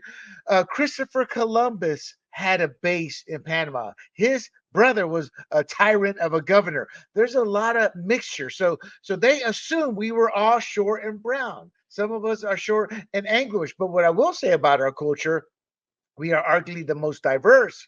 I tell the story almost every podcast now. My grandmother being called the N word, my cousins having the traditional brown complexion, Mhm. and yet we all got along. I did not understand racism until I came to the States, and that's not. I'm not saying that to Tim Walton, exaggerated. I really had no clue. I knew racism existed. I wasn't an idiot, but to the depths of it, I didn't understand as a teenager, but you grow up starting to understand it. And America just takes this identity politics to a different level. Now, the one hope for Democrats, which they're very good at, is cultural immersion. I had to look that up. What's cultural immersion when I came across the term? And that's, we have first generation. They kind of stick to their culture, but then the second and third generation starts to become Americanized, and that's a cultural immersion. You get both cultures coming in, and that's where Democrats are jumping on to these English speaking kids, and Republicans aren't. Go ahead. And what they're doing though is that, and it's because, see, assimilation is vitally important. Yes. Assimilation is important because if you don't assimilate into and accept the values and the precepts of America, then you almost put yourself in a situation where you undermine those things, right? There was a generations before, when it came to immigration, they came to America, but they were interested in becoming Americans. So they didn't want to give up being Mexican, but they wanted to be Mexican Americans. They didn't want to give up being Chinese, but they wanted to be Chinese Americans. The challenge we have now is that we have people who are coming into the United States that aren't interested in being Americans, right? They're interested in being, for example, Mexicans in America or Chinese in America. The problem, and they want to make America like where they came from. And the Yeah, the problem with that irony. is, if where you came from was all that, you wouldn't be here. That's Yeah. right. There's a set of values. It's not just luck that we are the way that we Exactly. are. It is a And set of values, individual rights, individual responsibility. Those are the exactly. things that make America what it is. And And I G will tell brought you, it the up too. cultural immersion thing is powerful because I was a kid who grew up with, FOB, fresh off the boat Indian Oh, parents, that's right. Bob. FOB. and Yep. but I was not in the neighborhood of a bunch of Indians. I was in the neighborhood of mostly white, and I didn't want to stick out like a sore thumb, but I did. The kids are like, "Oh, look at the brown kid over there, Indian," and "Oh, dot on the forehead," like all of that. And I'm just like, I want to be as American as possible. Now, I can't change this part of it, but I can change this part of it, what I say, how I think. I grew out my hair long, heavy metaler type guy in the 1980s. So, yeah, the cultural immersion happens with the kids, right? All right. I'm just gonna say Yeah. right now, the next time we're on together, you better have a picture together. I want to Yeah, see there you go. I want There to you see go. Headbanger You know, G. I but got it. but but And you can see my guitar right here. I there see you the go. But guitar right there. I see it. I see it. the example is Springfield for people to realize they dropped 20,000. They formed their own communities. They're not gonna they're not they have no interest in learning American culture. So you need I'm for immigration, but you have to piecemeal it so they assimilate. And people are like, well, that's so wrong. No, it's not. America saved the world twice because of our Right, values. We right. lose those values, bad things will happen, and I mean Yes. that. And that puts the fear of God into me. Before we move on, I want to tell the audience a little bit about how we look at one another. Most Central South Americans, we all look at one another pretty much the same. Puerto Ricans have issues with others and all that, but there's one culture I noticed that, and I'm speaking anecdotally to my Cuban friends, but there's this line with a lot of regions with the Cubans. I see it in Miami. Now, in the Cubans' defense, they're educated. They send their kids. They don't play this "woe is me." When my sister rest her soul, when I went to that hospital in Miami, I'm like, they have a lot of white people. Expect to see more brown people. Oh, they're all Cubans. So, and my point isn't that not Cuba. It's like anecdotally, you kind of notice that, but I don't see it that way. I look at it from those parents are smart. They got their kids educated. They sent them to. They said I look at But certain cultures and the values they bring in, but that's just a little tidbit but in the part of that Latino though, world. Will, is they came from deep dark communism and they know what it Yes, represents. And I'll yes, tell you this.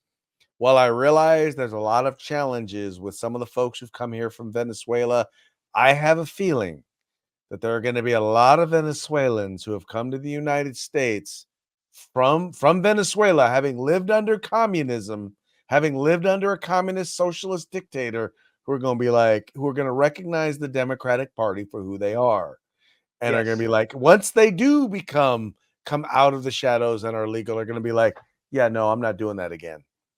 Right. Exactly, exactly. Right now, though, and I'll close this out. But right now, I wanted to show this chart. The truth of the matter is, the Democrats do own the Latino vote, but that vote is up for grabs right now, as it stands. This is from Pew Research Center. Trump 39% support, Harris 57%, lean Harris, 39 lean Trump. That's actually pretty good from years past. The Latino vote is up for grabs, and the reasons both of you gentlemen gave uh, is true. Now it's up to the Republican Party. We are not monolithic, and I don't say that in a good or bad way. I say that's how the world is. Yep. I think before we leave this, Craig, I may have asked you this before. I think part of the reason they assume monolithic, they look at Black Americans as one massive block, and I think, and correct me if I'm wrong, but I've always thought that's because a lot of Black Americans don't know where they're from Africa. They're Americans in their minds, and I think Democrats look at them as one block, not realizing everybody else. A Nigerian sees himself as a Nigerian, a South African is a South African. Am I wrong in that thought process? Well, yes, I'll say yes and no. I'll say that in this respect. There is a disconnect oftentimes, because oftentimes a lot of our leaders decades, generations ago, hundreds of years ago, the political system understood the importance of co-opting the leadership of the Black community. And they recognize that if we can get the leadership, then we can get the body. If we Oh get the yeah, pastors, if we get the educated folks, if we oh yeah, get the politicians, then we can get the rest of the community. Now, I will say this: I see that starting to change. I see people waking up, and the frustrating part that I have with my friends in the Republican Party is, as I've said, the problem is we don't spend enough time working to build relationships with like-minded people within these communities. And that a lot of the consultants are always thinking the next election cycle. This didn't right, happen overnight. We won't get out of it overnight. But if we work to build relationships and we work to develop understanding on the issues, on the things that are impacting the communities, I think that's where we start to change how people are voting. And that's why I think you're starting to see a lot of younger Black male voters who are open to the idea of voting for Republicans. And I think we need to take advantage of that. When I say take advantage, I mean show up, listen, right, right, address right, issues. And you know what? Donald Trump did that. When he addressed the issue of kind of changing how sentencing was done and sentencing reform, uh, that was an example of him listening. He didn't give them everything that Democrats wanted, because they wanted they wanted to get rid of qualified immunity and all of that. But he listened, and that opened the eyes of folks. And that's the right. sort of stuff that we need to be doing, not just at the highest levels, but even at the state legislative and city council levels and all of that, and investing time in building relationships. Right. Okay, so we're gonna move on, but I just got 2 points to make. I have no shame in asking to learn. That's what we don't do enough. One of my dreams is to eventually have a weekly panel on, because people always say we need to have that talk about race. I want to actually have a panel to have that talk. I have no shame. I asked a guy once, "Hey, why do you guys wear a do rag to bed?" Thinking I was going to get some extravagant answer. The guy says, "Dude, I got a lot of grease I use in my hair, and that's what he told me. And I thought My he was wife lying won't to let me me. get my woman won't let me get that on the pillowcase. Yeah, I was expecting some extravagant answer. No, I asked Big John a lot of questions. I If we don't learn from one another, we're not going to grow together as Americans. Is my point, And I forgot my other point, so let's move on. Okay, we're going to talk some Oregon here. This hasn't made major news, and our producer is a libertarian, so if he wants to chime in with some comments, feel free to. If you want to jump in, so Oregon's grand experiment from drugs for all to oops, never mind, a tale of legalization and quick repeal. Oregon's legislature passed a law in March 2024 reversing the state's pioneering 2020 decriminalization of drug possession. The downside, they just made it a misdemeanor. So to me, it's kind of a slap in the wrist. But to me, this has, I don't know what the term would be. You guys can help me. It wasn't going to work. You forced it down. And I think you made it illegal, but you only gave it a slap on the wrist because you just can't let it go. But people are going to start voting you out because I think nobody looks at the burglaries, the addictions, the costs, the social service costs to deal with all this stuff. So the new law took effect on September 1st this year, making possession of small amounts of drugs like heroin and methamphetamine punishable by up to 6 months in jail. When I spoke to Big John, our libertarian here, he said weed. And most people would assume weed. These are hard drugs. These are drugs where people become true junkies and they will go rob you, mug you, steal your car. They will hurt you in the worst. They will kill you in the worst case scenario. In the best case scenario, they just rob you, mug you. But it leads to violence. It leads to everything I said earlier. Gee, do you think they even considered the ramifications of the rise in homelessness? People lose their homes, their value, their money, everything, and the rising criminality, burglary being at the top, other way murder. Do you think they even considered this when they legalized it? No, they come in and they have their we're all public officials, right? Or William, you were formerly one, and we're just regular people who decided to step up, and that's what happens in Oregon, right? I believe they came in with this idea that drugs should be legal. I I don't have an opinion on the issue. I think maybe they should be, uh, but they definitely went in there saying, "Okay, we're going to fix it.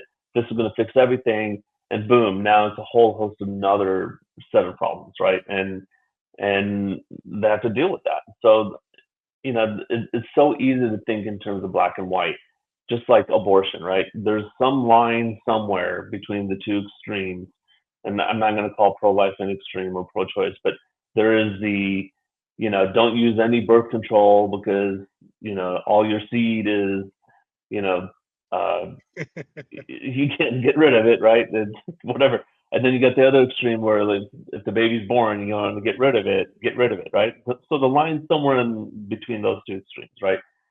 It's the same thing with this. Like, okay, with drugs, do we make them legal? Do we tax the hell out of it, or do we just tax it a little bit?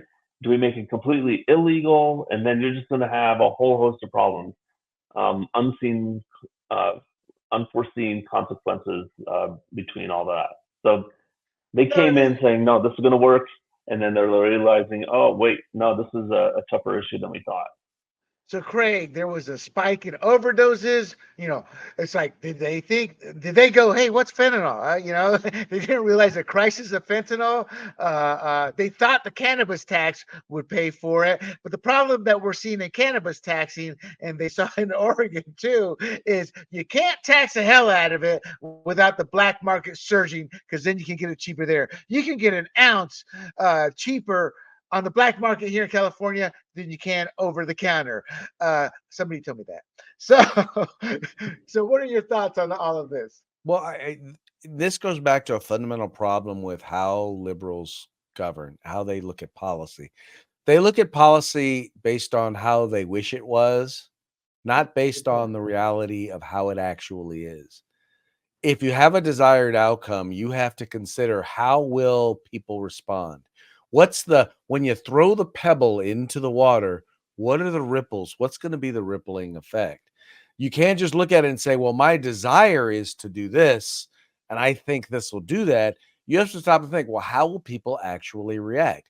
You talked about, for example, when it comes to marijuana in the state of California, the challenge that we've seen in California is they put a whole bunch of regulations in terms of what it takes to be licensed. They put a whole lot of taxes on top of it. But then they also made it so that possession of marijuana is not illegal. So what happened was people were like, okay, why can't I either go to the dispensary and pay 10 times as much or 3 times as much, or I can just buy it from the same dude I've been buying weed from all the time. Exactly. And the only person who's taking a chance is the guy who's selling the weed illegally, right? Right. Yeah, and that's not it. Go ahead. I'm sorry. Go ahead. Oh no. So the problem is that they're not considering all of that as they implement these policies. And so, and the other thing with when it comes to drugs is understand that, people who are using drugs, there are things that go into it. And you're not going to be able to convince someone to get off of drugs unless you have a hammer to hold over their head. If I can say, look, you either go to jail for extended period, or you go to rehab. Well, if I can't make you go to jail or rehab, then I can't make you go to rehab. So all that's going to happen is we're just going to let you back out on the street, and you're going to go and you're going to continue to use drugs. Right. And one of the issues I had, and it may have been Big John, our producer here, I was talking this months and months, maybe a year ago, is I was like, look, I get it with weed. It's not a physically addictive drug. It's more mentally, hey, just want a joint to have a joint, but you try methamphetamine. I will disagree with you on modern day weed. Well, modern day weed is exponentially more powerful. Yes. I will not argue with that. But at the end of the day, people who are smoking weed aren't going to go mug you, aren't going to go steal your They're not that motivated. Yeah. I mean, the only thing I ever saw somebody fight for when they were stoned was that last slice of pizza. Exactly. But seriously though, when I heard this talk, Big John, our producer, y'all are all authoritarians. No, it's common sense. You can't make heroin, cocaine, methamphetamines. These are addictive drugs that people have no control. And Big John him and Donald Trump are tight in this sense. And G2, I think he's never done drugs or smoke or drink. And so they're outliers. Well, I do drink alcohol, but oh, there you go. Okay. I was about to say, because you can't say that I don't drink. Okay. But my point is these are hardcore drugs, and you have to be able to see the long-term ramifications. And then here's the other thing nobody talks about is they overregulate it, they tax it, they make it difficult to make that industry prosper with actual Californians having businesses, owning them, and doing well. So what has happened? There's no money being put into the law enforcement, and drug cartels on the weed side have taken over most of the fields up north. So it's a nightmare. So I think Oregon is still being stubborn with the slap on the wrist, and it's not about being authoritarian. It's, as G said, there's a fine line. There's a balance here to this, So I agree. Big John, you should just jump on. G. So okay. So Portland's strategy. Oh, here's the other thing. So Portland's strategy is twofold. Give them a choice of a little bit of jail time or go into a rehab center. And the other one is they want to do a temporary center for police to bring drug possessors. I mean, we know good and well that's going to explode. Guys, I don't mean to put you on pause, but let's get our favorite fun-loving libertarian here to speak. It's just look at him. You see his body language. You've dragged me on for every time I want to get out, you pull me back in. Like Michael Corleone said, we're all a little bit. Crack should be legal. Crack should be legal. Hey, everything should be legal as far as I'm concerned. The floor is yours, John. Yeah, no, I listen. I'm one of those libertarians that speaks not out of anything. I think William mentioned it. I'm 100% straight edge. I'm 60. I've never smoked weed. I don't drink. Nothing, no cigarettes, no cigars. I'm like the cleanest living fool you've ever met in your life. But I don't understand the logic. And it was, believe it or not, it was William F. Buckley who convinced me of this point, because towards the end of his life, he very much switched over to make everything legal. Listen, what we've had in terms of criminalizing drugs has not worked, right? Throwing people in prison, which ultimately unfairly targets minorities in this country. You know, they're usually at the wrong end of these drug laws.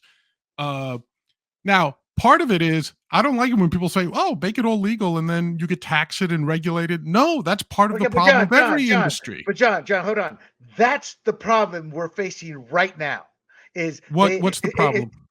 Oregon, they just made literally everything legal. You know, yeah. There's a lot of those that so it seems there's common ground there, because I don't, there's certain drugs I'm like, oh, I'm okay with, but there's other drugs where we don't know what the solution is. Methamphetamine, drugs that can addict you and that can cause havoc. Is that how you say it? Havoc with the society. That's you mean like cigarettes?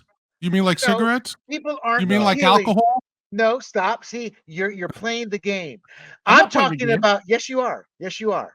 I'm talking about. If you're gonna equate heroin, and if you're gonna equate heroin and crack cocaine and methamphetamines with alcohol and cigarettes, not even.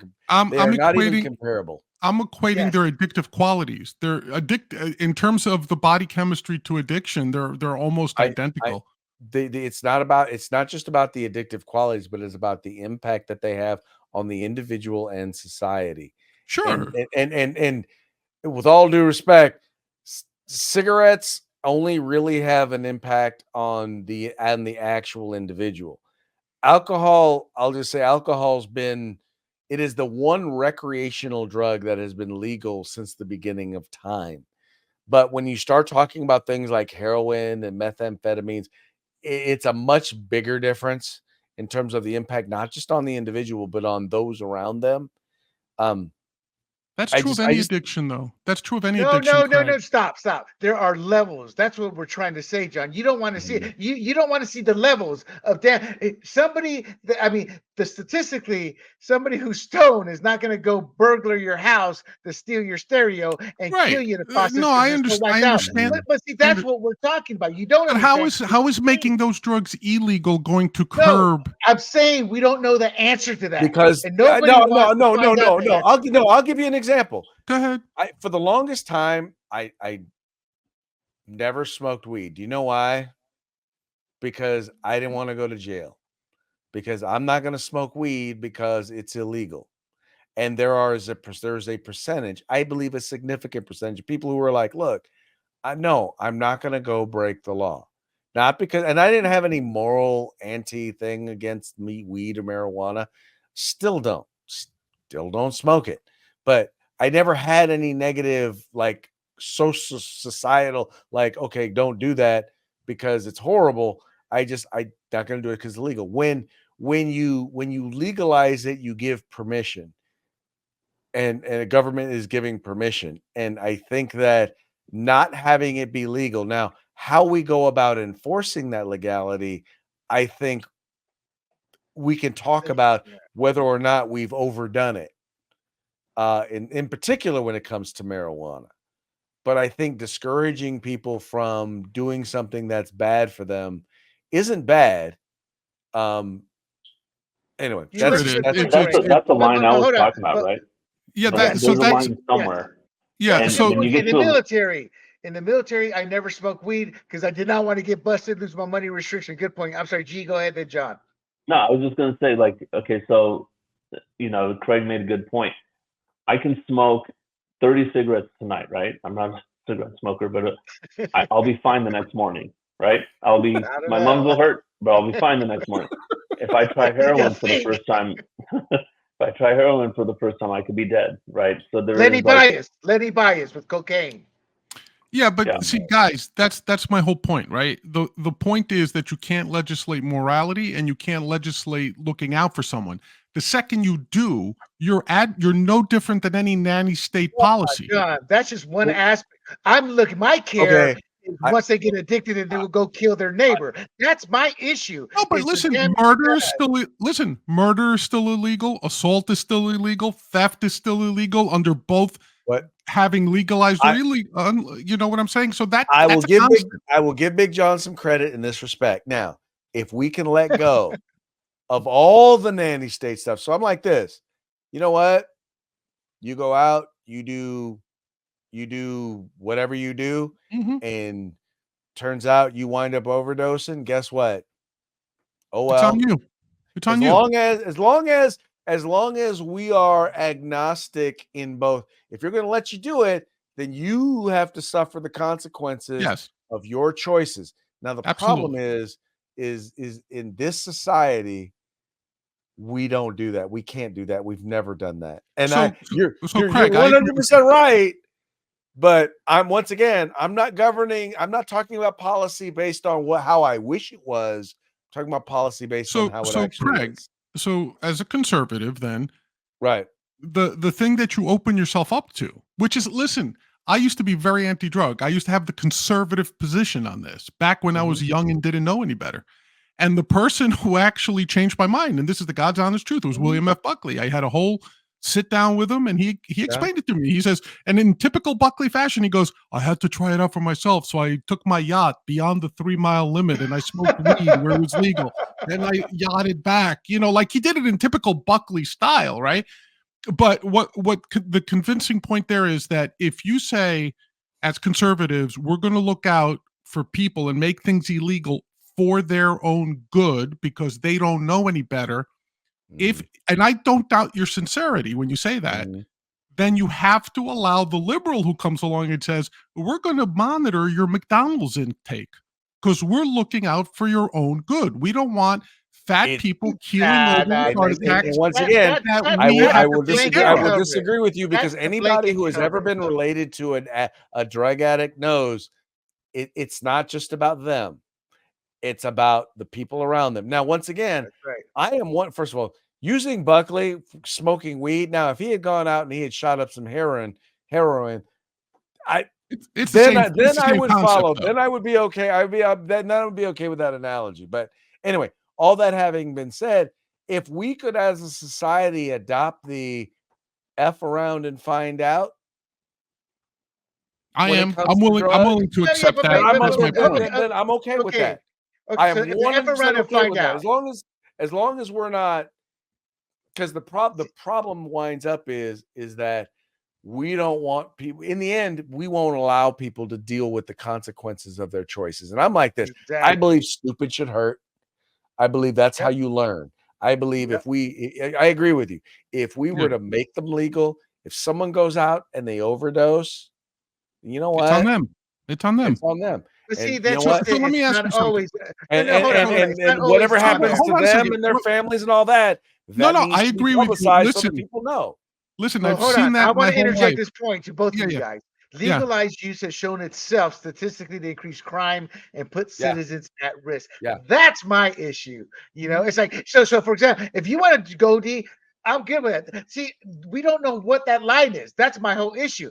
But if somebody comes into my house in California and I blow them out, I'm going to have all kinds of crap to deal with because a freaking drug addict came into my house and I had to deal with all the fallout of an addict coming into my house. You know what should happen? One example. If it comes out they were on drugs, guess what? Sorry, nothing that you did matters. They broke into your house and they were on drugs. But it does. Whether they were on drugs or not. No. But it does. Then you have the parent. You didn't have to. I mean, my whole point, you can use it with a lot of examples, but this is just one of those vile evils that we have to find some balance. And your case, you try to blanket everything with silly examples, John. Oh, well, what about this? What about that? You know what? Silly examples. No, it is. It is, because at the end of the day, what your example boils down to, I'm gonna be strapping a gun. I disagree with you. Boom. All right, we're gonna move on. Now once again, I'll disagree with you, William. They're not silly examples. They're points, but the problem is like you said, it's not that simple because marijuana is one thing, Heroin is another. Meth is another. Opioids is another. So it's like trying to put this blanket solution on every single thing and That's what I every meant by single silly. That's situation. what I meant by It's hard. silly. It's hard to do.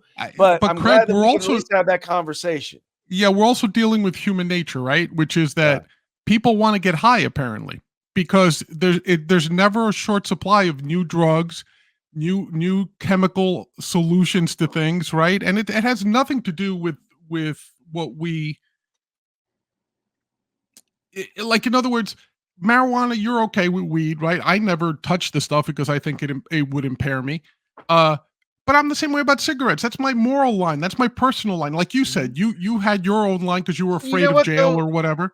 But But you know what, John? I've been around. I've had friends at all those levels, and the devastation I've seen to yeah, them and their family. But see, here's the thing: I've never seen the devastation of somebody smoking weed or alcohol or smoking cigarettes. There is devastation there. I Somebody have. kills somebody on the street. No. I've never seen it. I have seen it. I'm saying Yeah, I lost one of my good friends to alcohol and weed because he was so yes, of strong. course. But I've never seen the devastation of what these hard drugs do to the actual family on a daily basis and long term. I So my can I? my So, uncle who was dirt poor like you guys have never seen, his son stealing from a guy who already has nothing. I mean, it's just the devastation is exponentially worse, and you don't want to understand that. You want to equate them as all the same, and they're not. And I that's don't know my why you keep issue saying that, but let me ask you this one because question your though. examples are doing that. You No, they're not. Let me ask a question for all three of you guys, and then I'll hop off because this is your show. all right, let's just get an answer. But here's the thing. Here's the thing.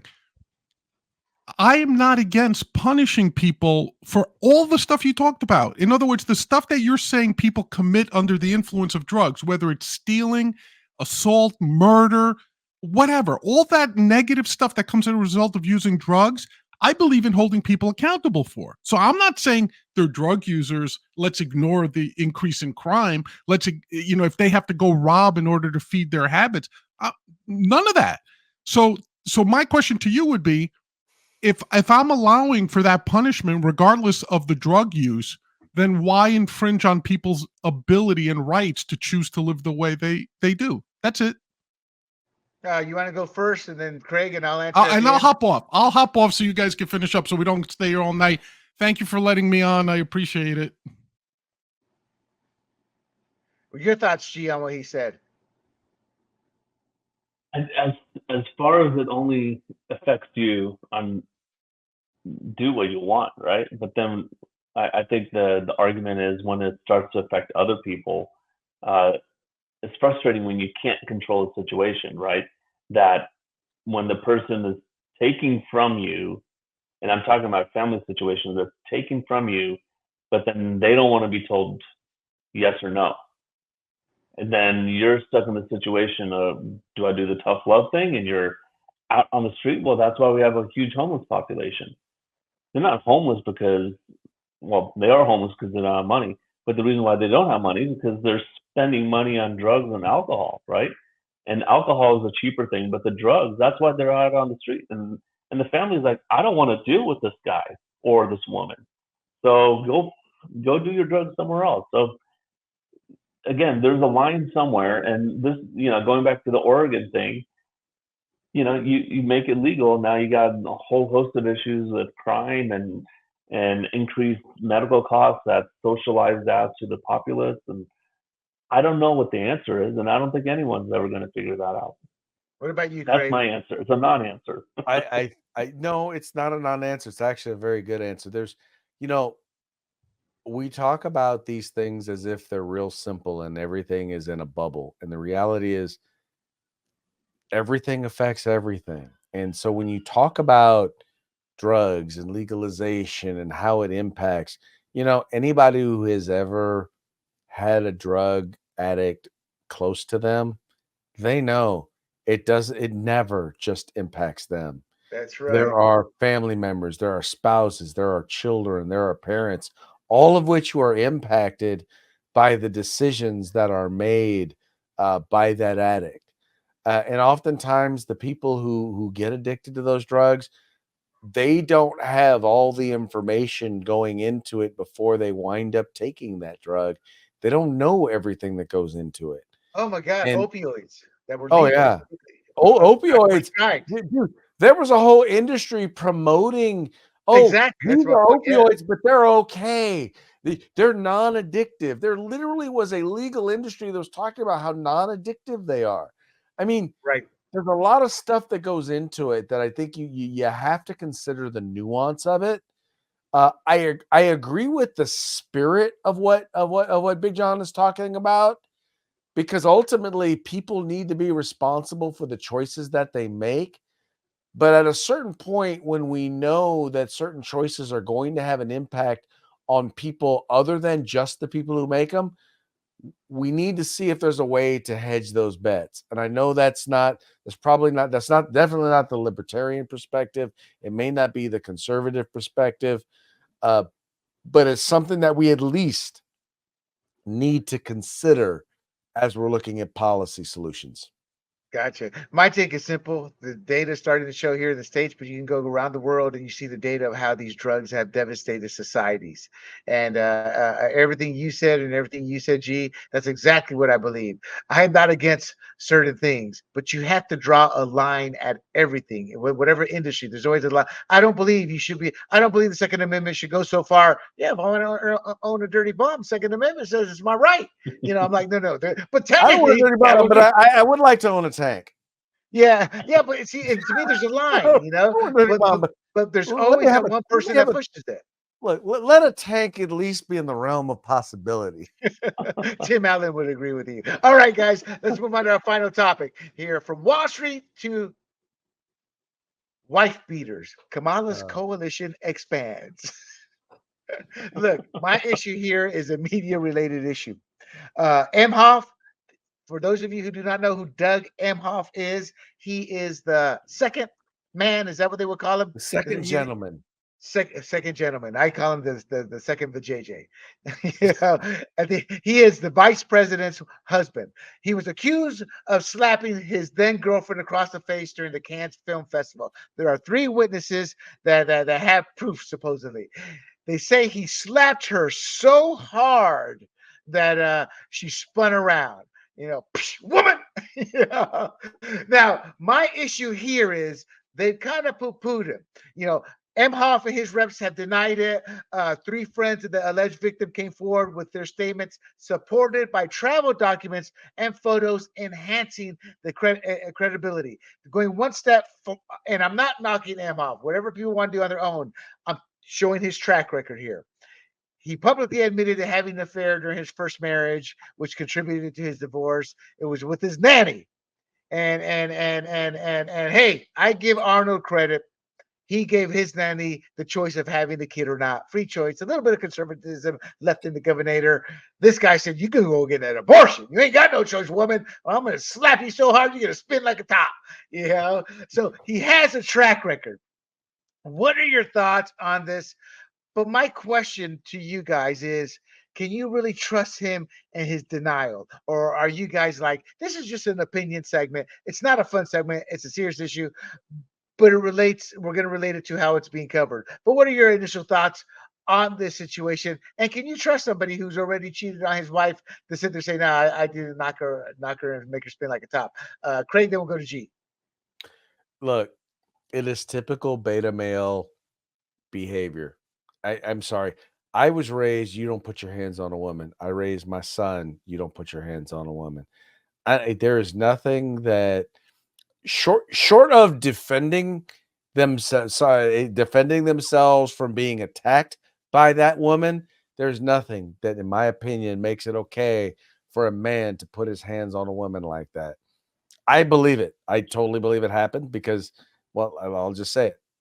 I just think that this is a guy, this is an individual who, well, I was about to say something. I don't know, dude. I really don't know him. Do I believe it's possible? Yeah. Do I believe that multiple people would lie about it? Yeah, there's a possibility that people would lie. Do I still believe it's true? Yeah, I believe it's true. Once again, going back to the whole thing is, there is this thing in the Democratic Party where they want us to believe that these beta males are the people that we're supposed to emulate. But just like everything else that Democrats promote, it's fake, it's false, and there is a deceptive evil behind it, that if you accept it, you have to accept that evil. And all you have to do is look at all of the Me Too accusations, all of the abuse accusations. Shoot, look at all these sexual accusations that are coming out that are primarily, look, big money Democrat donors who are doing a lot of this stuff. And that's because they believe that might makes right. And if you got the money to get away with it, then you ought to go ahead and do it. And the one thing I'll give conservatives is this: for the most part, we're like, no, right is right and wrong is wrong. And if you do something like this, you're wrong. I don't care if you're conservative or not. I don't care if I normally would support you in politics or not. You do this, you're wrong. Gee, great take. I Yeah. agree with it. We don't know, but I men, we are pigs. So I think it should. There's witnesses. I would say, gee, Yeah, I mean, I would say 3 witnesses. This must have been brought out a while ago. And, I think somebody knew about it in 2020, right? During the Democratic primary, if she had gained more momentum, this would have come out and sunk her bid for the presidency. So I'm still on my idea that most high-level Democrats don't want her to win. And I believe that. Yeah, Hillary wants to swoop in as the healer of the party after this disastrous election. I think Michelle Obama, she's ready. Gavin Newsom's ready. They're all ready. They don't want her to win. Gavin Newsom, the one who has not been campaigning since Joe Biden stepped down from the campaign, he's been totally quiet and being more conservative. So they had this in their back pocket. This is not a Trump thing. And they said, okay, we're going to wait till October to release this. And the media is like, because the media they're not running for president, right? None of those people are running for president. They just want a Democrat to win. So they're saying, no, let's keep this. This is only the husband and nobody cares. And there's some I care. Gee, I'm telling you right now, this is Gavin Newsom right here. This Gavin Newsom putting this stuff out there, because here's the thing. He knows he can't run down. Whoa, hold on. But Are you serious? Are you serious when you say that? You really think it's it? Yes. I think this is the Gavin Newsom camp, because they're planning on running in 2028. And they can't run in 2028 if Kamala Harris is president. That's right. Here's the thing. I think it's kind of twofold. Number one was you had Jen Psaki come out and she started promoting Doug Emhoff as the example of the new male and the new masculinity. And then, we're talking half a heartbeat after that, this accusation comes out. Now, if you believe in coincidences, but I honestly, this is not an accident. This is the sort of thing, because if conservatives had this, they would have used it before now. This is something that came out of the Democratic camp.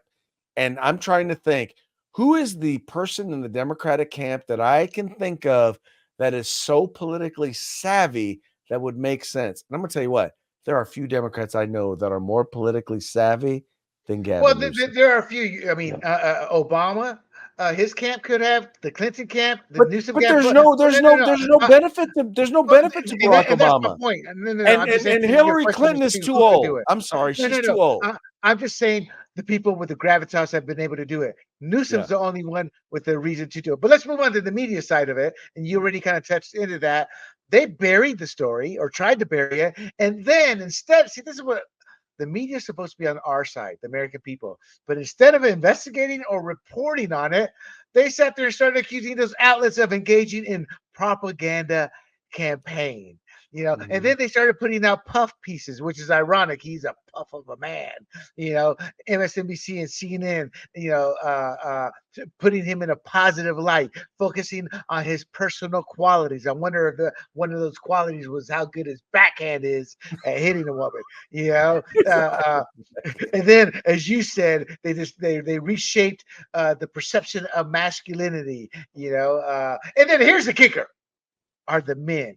It's always these liberal men who are champions for women. Jake Tapper, where's that championship spine? I mean, that champion spine for women hasn't said a freaking word. It's with Mr. Epstein, it's with Mr. Weinstein, it's with P. Diddy.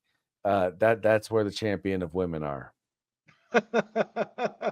Gee, your take on that? No, it's only used as a cudgel to attack conservatives. If conservatives ever did anything violent, right, then all of a sudden it would be headline news. We'd get the notifications on our phone. JD Vance, hit someone in middle school, and boom, boom, boom, boom, right? One No, week not before the JD election. Vance, Mitt Romney. Remember Mitt Romney? They went all the way back to The high dog. school that he the dog, but remember he bullied somebody. We're talking 40, 50 years ago when they were talking Mitt Romney. It's like he bullied somebody in high school and the dog too. All right. Okay. So you mentioned that we mentioned these people. Is there any doubt if you substitute, we're going to stick with the VPs here, JD Vance or Mike Pence instead of Emhoff, this would have made worldwide news. Is there any doubt in either one of your minds, Craig, that this would have been Okay, so if we're gonna liken it, it's got to be JD Vance's wife, all right? And I'm just trying to imagine. So an Indian woman slapping her boyfriend over acting a fool. Yeah, I don't think that would have been a problem. Just to be honest. Now, if it was JD Vance, can you back that up? It would have been on the front page of every newspaper. It was JD Vance. Yes. G, your take. I grew up around Indian women. By the way, just so you know, G, I'm married to an Indian woman, so I feel you. Yeah. So we got a lot of Indian love in this room, huh? I'm the minority again. Okay, so just so that y'all know, two women, two ladies on my Puerto Rican side spent time in jail. One for cutting her man, the other one for killing her man. So yeah, there's certain cultures you don't mess around like that. Yeah. So, no, but watch going back to this, watch back. I go to, okay, is this relevant? I think it's relevant, but what he should do is admit to it and say, yeah, I lost my temper. I'm sorry. I never did it before. Haven't done it since. And maybe, but no, he's going to deny. He's going to deny. The media's going to cover for him. So you're right. I'm not defending him, but he cannot come out with it. I'm sorry on this one. Because if it's true that he hit her so hard that she spun around. I mean, think of Kareem Hunt or Ray Rice. Everybody was defending Ray Rice, so he saw him knock that. I mean, that was like bam, and she hit the ground hard. So I mean, I'm not defending Emhoff, but if I'm his PR guy, no, we got to. If it ain't on video, then he can talk his way out of that one. Yeah. And there you have it. And there you have it, folks. That is our show for the night, Mr. Craig DeLuz. Thank you so much for stepping in today. And where can everybody find you? As I told everybody, I love you to death. You're a good human being, a great individual who can represent this state very well. Tell us where we can find you. Well, like I told you, compliments will get you everywhere. You can find me on Twitter at Craig DeLuz. If you just Google the Rundown 2A News Conservative Views, you can follow my program. We do once again Monday through Friday, 3 p.m. Pacific, 6 p.m.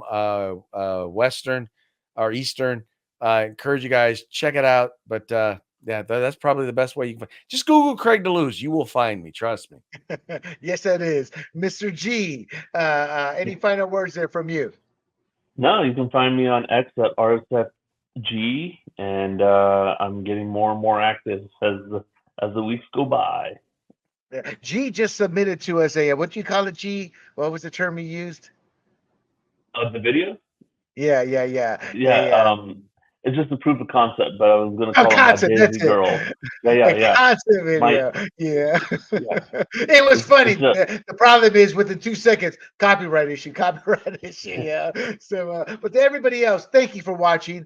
You can find this podcast as well as others on our website, grumblingsmedia.com. You can find this podcast as well as our Libertarian, the Get Big John, and I'll pump it up again.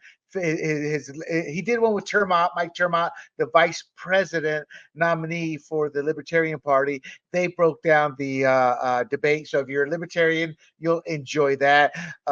You can also find our sports podcast at our website, as well as our social media outlets such as YouTube, Rumble, Pandora, Spotify, and Apple under the handle Grumblings Media. Duh. This is William Del Pilar. Thank you for listening. Do not forget to like, share, and subscribe. This is William Del Pilar. This is Fired Up. Thank you for watching. And until next time, I bid you all adieu. Hey everybody, this is Big John from Grumblings Media, and I just want to say thank you for watching our content. If you want to support our efforts here at Grumblings Media, just smash the subscribe button right here, totally free, or just go ahead and consume more of our great content. Click either one of these two boxes.